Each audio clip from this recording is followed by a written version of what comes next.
Romans especially loved dice games. The multitude of dice, including the infamous D20, archaeologists found all over the empire speak volumes. Hello there!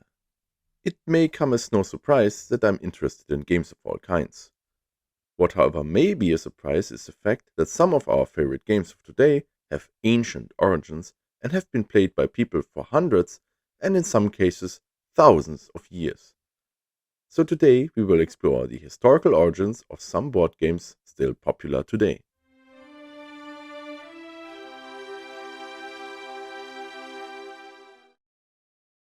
A little preface. I will limit this episode to board games, meaning I will not talk about card games, party games, war games or role-playing games. Naturally, a lot of these have origins that are closely tied with board games. For example, the popular Dungeons & Dragons has its origin in medieval miniature war games, which in turn are based on war games that were used in the 18th century to train Prussian officers. Honestly, that's an interesting story in its own right, and I promise I will deliver it in a future episode. Same with card games. For example, the default cards we think about today are French suited cards. The reason they became so dominant is directly tied to the rule of Sun King Louis XIV. I shouldn't get sidetracked. Again, I will make an episode on that in the future too. But for now, let's dive into the reason we're here today: board games. So, as opposed to the other genres mentioned, what actually are board games? A good definition would be games that are played on a board with small pieces that are moved about said board. What defines as a board or as a small piece can vary drastically. Broadly, you can say there are games of strategy and games of chance. Games of strategy usually reduce elements of randomization to the bare minimum if they don't eliminate them wholesale. Think of games like chess. On the other side, you have games that let fate decide. A classic example would be the dice game Ludo. Speaking of these two, this might be a surprise, but both games mentioned come from the same part of the world, India, which is also the point of origin of a lot of our modern board games. The oldest evidence for board games here date back to the Indus Valley civilization from around 2300 BCE. We lack the written rules, so we can only speculate how they were played. It is likely, however, that they shared similarities with later games from the region, like Chaturanga, which translates to army.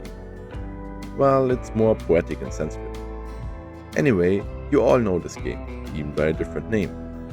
It was much later brought to Sassanid Persia, where the term Shah Mat, the king is dead, was coined. You know the phrase in English as checkmate, the game as chess. Another Indian game is Chaupa, notable for the board being a stitched cross. It is closely related to another game with a similar board known as Pachisi. Both games, but especially the latter, inspired the aforementioned 19th century British game Ludo. That game in turn had a lot of spin-offs, including Sorry or the German game Mensch ärgere dich nicht. Man, don't become annoyed. That was far from the only game the British imported from their colony, however. Nowadays, a popular game in many children's playrooms is Snakes and Ladders, or Chutes and Ladders, as it is also known as. This game started out as Moksha Patam, liberation lesson, and was used to teach children moral values. The ladders you climb stood for virtues, while the snakes you slide down represented vices. Moving further east, China was also home of many board games. The oldest known might be Liubo, which supposedly was invented by Wu Sao, a minister in the semi-mythical Xia dynasty during the 7th century BCE. However, it is again a game whose rules were lost in time. It appears to have been a so-called race game in which you try to be the first one to reach a designated end of the board. Those appear to be popular in the Bronze Age. Quite a bit younger, yet still ancient by our standard, is the game Go from roughly 550 BCE, which fortunately survived the temporal tempest with its rules intact. Go's cultural status was so high it was named as one of the 4 cultivated arts, along with calligraphy, painting, and playing the Gu Qin. Of course, we must also mention Xiangqi, often called Chinese chess. While its rules and general gameplay are similar to chess or chaturanga, it is still debated whether it was inspired by that game. The predominant opinion seems to be that a game called Xiangqi originated in the Warring States period in China and later absorbed some of the rules of Persian chess. Moving further east, we arrive in the West. Native American cultures had board games as well. Due to the lack of written languages among most of these cultures there, most might be lost to history. But the Mayans invented a game known as Patuyi, which looked surprisingly very similar to the Indian Chaupa. Any relation is of course coincidence, unless the game is a lot older than we think. A big source for European games, aside from the mentioned already, are of course ancient Greece and Rome. Romans especially loved dice games. The multitude of dice, including the infamous D20, archaeologists found all over the empire speak volumes. They weren't sleeping on other board games either, however, as both checkers and the so-called cowboy checkers have their origin in Roman games.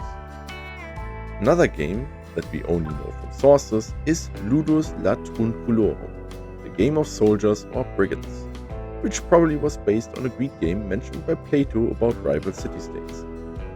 The Roman version was themed around, as the name suggests, soldiers and highwaymen. The exact rules are once again lost to time. A group of games from Northern Europe we still know are tafel games. While many of them were lost to time, often supplanted by the popular chess, some survived in remote regions of Northern Europe for centuries, like with the Sami people. The Swedish naturalist Carl Linnaeus wrote down the rules. Unfortunately, translation errors crept in, so we can't say for certain the rules we know today are accurate to the ancient games. However, we are still looking for the most ancient board game. There are several candidates. For example, the game Senet. We found this board game in the tomb of Tutankhamun. Watch our Mummies episode for more details, and we also know it from several depictions in paintings. This game seems to be played with a wooden box it comes in. In fact, you can buy and play it today. Mind you, however, the modern rules are merely guesses as to how the game is played. The actual rules have been lost for thousands of years. Another game that is still played to this day in Egypt and originates in Africa is Mancala. It might hold the distinction of being the oldest board game still played. While it can be traced to the 3rd century in Egypt with relative certainty, some researchers found markings on stones that could indicate the game has been played since the Neolithic, so between 7000 and 9000 BCE. However, again, a lack of written rules prevents us from confirming this. Sometimes we are so lucky to have them, however. The Royal Game of Ur, a game invented by the Sumerians around 2600 to 2400 BCE, was also lost to time until a clay tablet was translated that actually held the rules of the game. So this game can be played by the original rules today. Interestingly enough, this game was also popular in Egypt, and the bottom side of Senet boxes often contains the board for the Royal Game of Ur, or at least the very similar Game of Twente that came from the same region and has very similar rules. All of these have in common that they are once again race games. Told you they were popular in the Bronze Age. Another contender for oldest continuously played game is backgammon. It has two predecessors, the Roman game Ludus Duodecim Scriptorium, which translates to Game of 12 Markings, and the Persian game Nard. Both were played in antiquity. However, an archaeological excavation from Iran discovered a game from around 2600 to 2400 BCE that has an almost identical board and number of pieces. This led researchers to conclude that it is the same game, though we cannot confirm this 100%. Nonetheless, the evidence is clear. Humans in any era loved to play. Games have been part of our culture for millennia.